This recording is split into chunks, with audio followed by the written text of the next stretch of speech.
Welcome to Sinister Heroes. I'm your host, Danny Iniquitous. Thank you for tuning in. If you're new to the channel, this is a channel about Dungeons and Dragons where we try and take a darker tone with everything we do here. So if you like edgy kind of content, definitely hit that like and subscribe button. A big thank you to our Patreon supporters. We love you guys. Thank you so much for supporting the channel. What you do for us is an amazing help to help keep us putting out new content and keep going. And a big thank you to our good friends at Critical Failures, where we're part of a live stream game every Wednesday night. If you're interested in each of those, the links are in the description. With that out of the way, we're going to talk about the Divination Wizard. The Divination Wizard comes to us from Player's Handbook. This is that wizard subclass that definitely gets under your DM's skin, and we'll get into that in a little bit. But this is the wizard that's about telling the future and gaining knowledge through magical means and arcane properties and spells and things like that. This is what your forte is. It's very unique in that it does things that no other class can do. It's a lot of fun, and you get your most powerful ability right at Jump Street. So let's get into it. So when you pick the divinations, the School of Divination as a wizard, you gain the following abilities. You gain Divination Savant. The golden time you must spend to copy a divination spell into your spell book is halved, which is great. Again, this is one of those original Player's Handbook things where this was a constant thing. Portent. This is the ability, okay? Glimpses of the future begin to press in on your awareness. When you finish a long rest, roll 2 d20s and record the numbers rolled. You can replace any attack roll, saving throw, or ability check made by you or a creature that you can see within one of these foretelling rolls.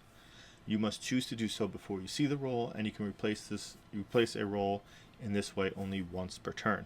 Each foretelling roll can only be used once. When you finish a long rest, you lose any unused foretelling rolls. So with Portent, the best thing to do is either to crit and nat 1. The reason why I say this is it gives you a great save or critical attack on something you desperately need to hit with, or it makes someone else fail something important. This can be used on big bads.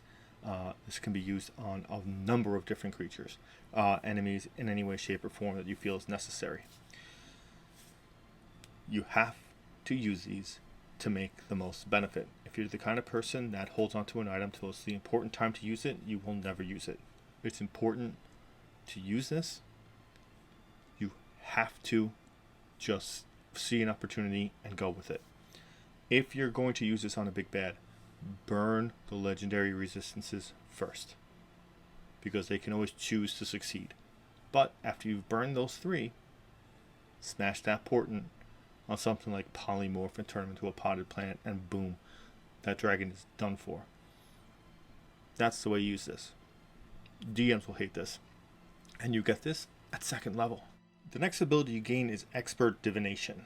Beginning at 6th level, casting divination spells comes so easily to you that it expends only a fraction of your spellcasting efforts. When you cast a divination spell 2nd level or higher using a spell slot, you regain 1 expended spell slot. The slot you regain must be of a level lower than the spell you cast and can't be higher than 5th level. Here is the reason why this is not very popular of an idea. I think a lot of it is just misused. A lot of campaigns tend to be very flashy and combat oriented. When you're not in a heavy combat kind of campaign, where you're in a very big adventuring campaign or a heavy role-playing campaign where those percentages are higher than the combats you encounter, this becomes better, because you will be casting spells that do help you understand. Divination is a spell that's 4th level that helps you locate creature. It's again an adventuring tool. Contact other plane to speak to deities and gods would be a great boon in heavy role-playing and adventuring campaigns to get that information.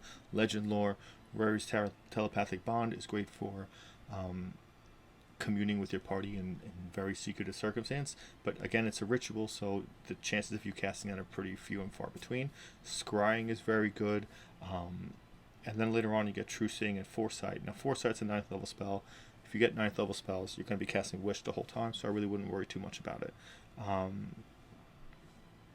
A lot of this is dependent on your campaign. The heavier the non-combat aspects are, the better this ability comes, because you'll be using spells like that regularly. So regaining a spell slot and being able to cast something like invisibility, big boom, especially when you need it in those kind of specialized circumstances. The next ability you gain is Third Eye. Starting at 10th level, you can use your action to increase your powers of perception. When you do so, choose one of the following benefits, which lasts until you are incapacitated or you take a short or long rest. You can't use this feature again until you finish a short or long rest. Dark Vision, you gain dark vision out to a range of 60 feet. Ethereal Sight, you can see into the ethereal plane within 60 feet of you. Greater Comprehension, you can read any language. See Invisibility, you can see invisible creatures and objects within 10 feet of you that are within your line of sight. This is probably one of the most campaign dependent abilities, period. Dark Vision is only universally useful if you pick a species that does not have it. Ethereal Sight, very campaign dependent. Greater Comprehension, you need a really old school kind of D&D DM to kind of really gain the benefit of Greater Comprehension, someone who knows the languages and knows that what things would be written in what languages and how big of a thing that is. And you kind of also need to have someone else that has that ability not cast it as a spell. See Invisibility is great in, again, heavy role-playing campaigns because you're more likely to see an assassination or something like that in those kinds of sequences because you will have invisible people roaming around or specific monsters. It depends on kind of where you are. Again, super DM and campaign dependent on where you look at the best benefit, but you do have the option of switching it regularly. So you do get that cool ability for you.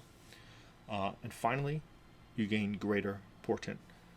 The visions in your dreams intensify and paint a more accurate picture in your mind of what's to come. You roll 3 d20s for your portent feature rather than 2. That means you do get 3, which is great because portent is already one of the best abilities because of what you can do, and it's like a better version of anything you want. Because if you crit or if you crit fail, failing at all is always a benefit for you. Someone someone in your party is lying to someone, and it's a very big important check to make sure that they don't know that they're lying.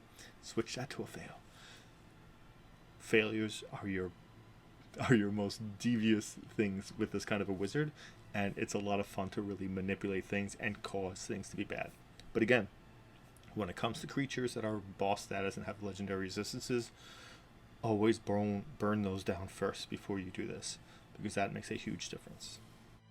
Whenever I think of the Divination Wizard, I always think of one of my favorite campaigns I've ever played in with a party member that actually played a Divination Wizard, the great Eliwick, who, believe it or not, is a gnome, and that's something that I normally hate.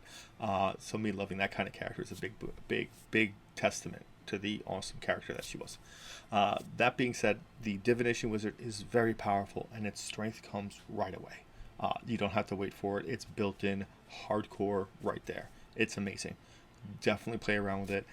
It's awesome no matter what you do. It has no bearing on your actual intelligence or any other abilities, so if you were looking for a multi-class with some incredible powerful features, that's it. That being said, thank you for making it this far into the video. Definitely hit that like and subscribe button. A big thank you to our Patreon supporters. We love you guys. Thank you so much for supporting the channel. A big thank you to our good friends at Critical Failures, who we're part of a live stream game with a group of incredible people. Check us out every Wednesday night. If you're interested in either one of those, the links are in the description. Definitely check out the Patreon. Just because it helps us out a lot. We do try to keep our Patreon extremely low. We do have a very limited schedule for us to do insanely big things. It's kind of difficult, but that's why we keep the Patreon pledging extremely low.